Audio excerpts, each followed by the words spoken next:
What is up, everybody? It's your boy Doody, back again with another video, and this time we're taking a look at our boy DSP's daily rap video after a day of, well, boringness. That's right, Sunday was an extremely boring streaming day, and yeah, I mean, the only good part of it was, of course, our boy Phil having a mental breakdown, due in part to ReeeeeeviewTechUSA apparently making bank on clowning on Phil, which is always great. And of course, Phil decided that he had nothing better to do on his daily rap, so he dedicated one whole hour to detractors. That's right. Of course, Phil doesn't pay attention to detractors, but I digress. So let's see what Phil had to say on the daily rap. Good evening, everyone. Phil here, and welcome to the Daily Wrap for what was Sunday, the 23rd of February, 2025. An interesting streaming day with a return to one kind of content and continuing on with various coverage of different games, some of which was way more interesting than others. Let's talk all about it. So first off, Level 1 podcast today was very informative. We went through the schedule for the week, talked about that it's only a 5-day streaming week for me, and a major chunk of it was me returning to talking about ReeeeeeviewTechUSA, because that guy has not let up whatsoever at all in the months of break that I gave him from basically ripping him a new asshole on my streams. He just kept going, constantly becoming more and more crazy and infatuated, going through awful things in his life, getting fired from projects and shows, and it's just a big fucking mess. So basically, I had a segment on my show about this, outlining some of the crazy shit he's been doing, and the fact that this guy's name is ReeeeeeviewTechUSA, and he actually doesn't even understand tech and fucks it all up on his streams daily. It was a pretty good thing, a pretty good segment. People really seem to enjoy it. I'm not going to be doing this kind of stuff all the time. I feel like from time to time we can go back to the well, as they say, to have fun with it. But man, it felt good to get it off my chest after this guy literally does this kind of content every single day, all day, because he's a piece of human garbage. It's great that I was able to finally unload and kind of shoot back at him and make him look like the buffoon he is, because man, people were like, holy shit, that's fucking great. So FYI, I actually made about an 18-minute highlight of the best parts of that from the podcast. So if you don't want to watch an hour and a 45-minute podcast, that highlight will be going live tonight on the channel at roughly 12 to 12:30 a.m. Pacific time. And I hope you'll enjoy it. I'll post up, on social media when it goes live. Give it a look, because people really seem to like those highlights I was making, months ago when we did this kind of thing more often. Hopefully people will watch it and enjoy it. Okay. So. All right, so I'm going to save everyone an hour of utter garbage, because that's what it was. Essentially, let me just recap. Apparently our boy Phil had a meltdown over ReeeeeeviewTechUSA. That's right. And I'm going to call him ReeeeeeviewTechUSA, because the amount of coke that came out of this guy's mouth for an hour-long segment was just chef's kiss. I don't know what the best part of it was. The no self-awareness whatsoever, right? Or just the cringe. The fucking cringe, Phil. You are so cringy and bad at drama content. You are, Phil. I thought maybe initially you didn't want to dip your toe too much into drama content because you were worried of someone clapping back at you. Someone like Keemstar, someone like Moist Critical, someone with some girth in the community just clap back and destroy you. And that's the reason why you didn't want to dip your toe too much in the waters. But that's not that. You are just generally terrible at dissing people, at drama content. You are just so bad. The man hyper-focus on a couple things. His tech issues, his setup, and of course his money. Now, let's be honest. The only thing that aggravates Phil most of the time, like the main topic that aggravates Phil is... well, there's two things. One, when people don't take him seriously, which no one does. And two, money. When other people make more money than him. Apparently that just burns Phil. And anyone making money off of Phil, off of him, is a big deal. And he was just butthurt that ReeeeeeviewTechUSA has been streaming lately on his channel, because yes, he was let go from local tech, whatever, right? And he's been doing a lot of marathon streams, and let's be honest, he's been making bank. I believe he set up like $1,000 goal and a 50-member goal or something like that. He has a couple of goals, right? And for the most part, he's been hitting it. People have been coming out and supporting him. His viewership is back up. I mean, it went from at a low when he was about 300. He's back up to between 600 and 900 viewers watching his content. It is. You can't lie about that, Phil. And in the hour-long rant, I clipped it. I clipped 19 minutes of it because that was the only thing worth it. I love the fact that it first started off with Phil saying he was having a bad day. Something messed up his day off, some bad news. And, he even said, do unto others as you would like those to do unto you. Or, no, yeah, do unto others as you would like them to do unto me. I mean, he even tried to quote Jesus inappropriately. But yes, he did. And then continued an hour long trashing a man who he himself said has mental problems, has substance abuse problems. These are Phil's words, right? You would think that a person like Phil, who tries to, make people believe that he's compassionate and that he wants the best for people, you would think that if Phil truly believed ReeeeeeviewTechUSA had a mental problem or a substance abuse problem, that he would be more kinder, that he wouldn't attack him like he did for an hour. And Phil, again, if you're gonna do drama content, man, be interesting. Like, stop. It's just enough already. Just because you decided to drop 16K on your setup, which looks regarded. I mean, I've never seen someone fucking hyper focus autism with RGB lighting like you, bro. I mean, my setup is better than yours, Phil. My layout right here, look at my layout, which is supposed to be clowning on your layout, is 1,000 times better than yours, Phil. But I digress. Yeah, it was some lame shit. It was the most lamest hour segment I ever saw. And I had to sit there and watch it. And I said to myself, I cannot in good conscience, even if I speed this up, which sped it up to about 50 minutes, Doody could not in good conscience post a video that long of Phil droning on, jealous, ranting like a buffoon. I couldn't. So what I did was I spliced it up and I gave you, say, the best 19 minutes of the content. So if you want to watch it, I'm going to probably attach it to this video. It'll be at the end. Check it out. But yeah, don't watch Phil's. And you know what? I just took a look at Phil's video. You know what he's clocked? The video's been live for... It's been live for 10 hours. You know how many views the man has? 280 views.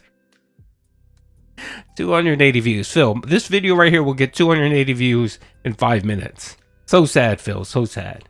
Anyway, so yeah, that's the review tech drama. And I have a feeling what it was he had nothing better to talk about on his podcast. And, he was concerned that his boring ass gameplay wasn't going to allow him to hit the tip goal or the dent streak. And that's exactly what happened. He barely hit the dent streak on the first stream. One autistic anonymous whale called Phil tipped himself $50, and then at the night stream he barely cracked like $30 or $40, which is where he should be. If you remove the fake tips and IronChefSakai, that's where Phil would be every single night. Anyway, let's keep going. I think I beat this dead cat to I beat the dead cat enough. Let's keep going. That was the podcast, and then on the first stream we jumped into more lost records. I will be very honest with everyone. The game is mostly very boring. Okay, the best fun of the game so far is literally using the camera to find hidden things like Pokemon Snap. Like, literally, that's the best part. The plot is not very good. It is very cringe. The sad fact is we've played 5 hours of it. Okay, at the very end of today's stream, it got good. They got to this cabin. It seemed abandoned. There were puzzles and things you needed to solve to get inside of it. It seems like there's going to be some kind of a scary or supernatural aura or twist to the game. And we did that segment, and then the stream ended. I was like, damn, right when it's getting good. So, in truth, I'm not lying. I was physically falling asleep during the stream of Lost Records because the game is so fucking boring. It is what it is. There is one more session to beat it, so we will beat it later on in the week, likely around Thursday-ish. We'll see.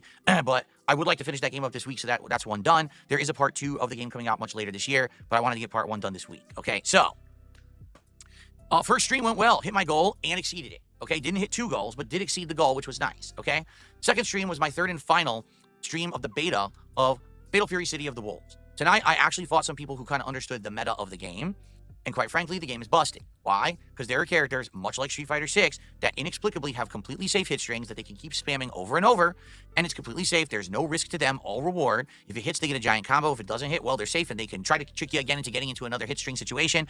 Not very good gameplay.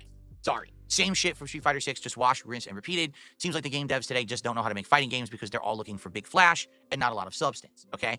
But tonight, I continued on, toughed it out, still won a whole bunch of matches with Mai, even though everyone says she's kind of bottom tier in the game. Still did pretty good with her. Still enjoyed myself, although admittedly by the end of the night, number 1, not great connections. I would say probably tonight I had 3 good connections all night in over 2 hours of gameplay. And number 2, after having seen Kine, Vox, Bijane, and Preacha basically all play almost identically with, oh, look at this, I can just dash up, do a free hit string, dash up, hit string, hit string, hit string. Made me shake my head. You know, just, again, it's Street Fighter 6 all over again. How do game devs keep making the same fucking game over and over? I just don't understand it. Anyway, this is my final stream of the beta. It ends tomorrow anyway. So here's the thing. The first day I played it, there was tons of interest. The second day I played it, there was moderate interest. Tonight, there was almost no interest. I'm not going to lie. Like, way less viewers tonight than I had the last 2 streams. And a lot of people saying, you know, are you playing this again? Isn't this over? I'm like, no, it ends tomorrow. Oh, God, I can't wait for you to do something else. I'm like, ugh. So there you go. Because I did it 3 times over the weekend. I did it Thursday, Friday, Sunday. People are burned out. And that's the problem. I'm a variety streamer, right? So doing variety, I need to mix it up. And I had to play this as much as I could the weekend because the beta's over now. I would have lost my opportunity to play it more. So I had to cram it in. But now it's done. So no more Fatal Fury for a while. Now here's the deal. If there is another beta, and they claim that they fixed the netcode or improved it, I want to play it. Because I feel like I would have liked the game better, and I certainly would have tried different characters if the fucking netcode had worked better. But because it didn't, I just wanted to stick with the one character, Mai, and try to get better with her, because there was no point in trying to completely relearn a character and lag, right?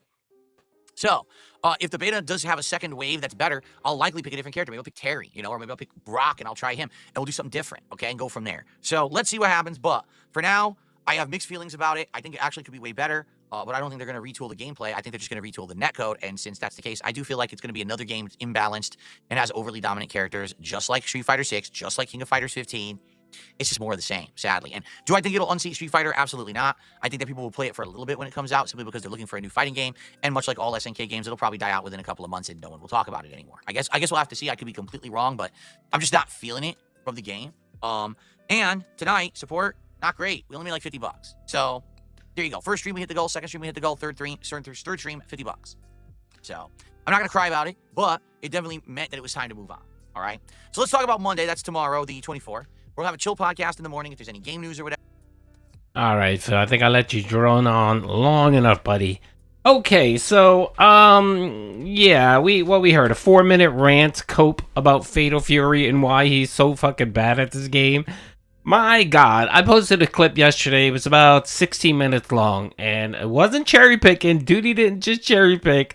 The man just got destroyed. Like, he literally got destroyed. And the best part of that clip that I loved about it is the man was just straight mashing. That's all he was doing. He was mashing, punch, and throwing the projectile, which is really funny, actually. If you watch the video, it sounds like my shoe and he yells goutnosis. I swear to God, it sounds like she says goutnosis. Go listen to the clip. Go listen to it. I swear to God, it sounds like goutnosis. It's amazing. But anyway, yeah. Support was abysmal. The first 2 streams, I think he did hit the goal because, of course, IronChefSakai came out and dropped $100. But if it wasn't for IronChefSakai supporting the Fatal Fury beta, he wouldn't have made no money. And last night, apparently, as we can see, IronChefSakai's money dried up. The disability check dried up, and he couldn't come out and wheel out for Phil and save the stream. He barely made $50. It's very fucking interesting. If you notice a pattern here, when it seems like most of his streams or most of his whatever his days, he struggles to stay at about $50 or $60. That's where he gets, and he seems to peak right there. And then one whale comes out and dropped $100, either a $50 anonymous dono or a $100 anonymous dono, or IronChefSakai dropping $100. I'm pretty certain that $100 and those anonymous tips are IronChefSakai. Just because he's always lurking. I mean, he was lurking yesterday, dropped 1 sub, and then all of a sudden this $50 anonymous tip came in. It's IronChefSakai. Come on. IronChefSakai has cemented themselves as the new OIC. Which is so sad, man. I mean, come on, come on, IronChefSakai. God, I mean, there's so many way better content creators out there that are more interesting, more engaging, give you better gameplay, and you want to wail out on this 42-year-old boomer? You really do? You want to tie your boat to this guy? You want to tie your financial support to this man? Again, I don't tell people how to spend their money. If you want to waste your life away and waste your resources on this guy, knock yourself out. But it's quite laughable. And the best part about it is that it just proves the detractors right. Phil is supported by 1 or 2 whales, and if those whales don't come out to support, he's screwed. And that's what happened last night. IronChefSakai's disability check just expired. He spent all his money. He had $0 in his account, and Phil got no money. It's just great. So keep at it, IronChefSakai. You know, you're cementing your legacy in the Snortex. You really are, bro.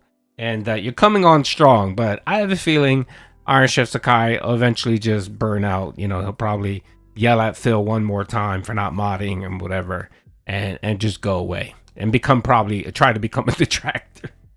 Anyway, folks, that's all I have. Hope you guys enjoyed the video. But yeah, that ReeeeeeviewTechUSA meltdown was pathetic. Again, Phil pocket watching people. Just shut up, Phil. Mind your business. If people make money off of you, so be it. You literally made money off of shitting on ReeeeeeviewTechUSA yesterday. So don't be a hypocrite. Don't be a hypocrite, Phil. You do the same exact shit all of us, everyone else does. We react to drama content for the laughs and, of course, for the contributions. Anyway, hope you guys enjoyed the video. Peace out.